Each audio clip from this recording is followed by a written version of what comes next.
दशकम् 66 गोपीजनाह्लादनम् उभयादानां सुदृशां कुसुमायुधबाणपादविवशानाम् अभिवाञ्छितं विधातुं कृतम् अधिरभिधाजगादवादम् इव गगनद्गदं मुनिनिबकं श्रावयितुं जगिदः कुलवधूधर्मं धर्म्यं खलु देवजनं कर्मधूनो निर्मलस्य विश्वास्यम् आकर्ण्यते प्रतीपां वाणीम् एणीदृशः परं धीनाः मामा करुणा सिन्धो परित्यजेदीत् अधिचिरं विलेपुस्ताः तासां रुधिरैर्लपितैः करुणाकुलमानसो मुरारे त्वं ताभिः समं प्रवृत्तो यमुना पुलिनेषु कामम् अभिरन्तुम्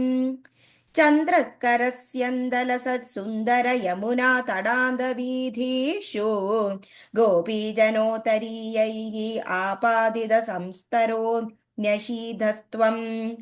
सुमधुरनर्मालपनैः करसङ्ग्रहणैश्च चुम्बनोल्लासैः गाढालिङ्गनः सङ्गैः त्वम् अङ्गनालोकमाकुचीकचकृषे वासोकरणदिने यद्वासोकरणं प्रतिशुदं तासां तदपि विभोरसविवशः स्वान्धानां कान्दः सुभ्रुवाम् अदधाः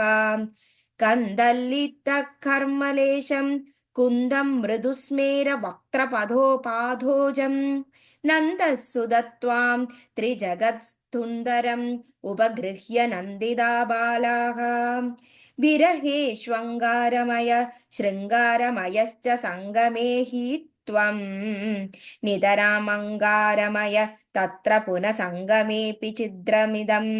राधातुङ्गपयोदर साधुपरीरम्बलोलुपात्मानाम्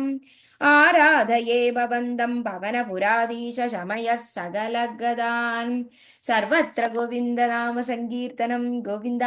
गोविन्द नारायण अखिलगुरो भगवन् नमस्ते।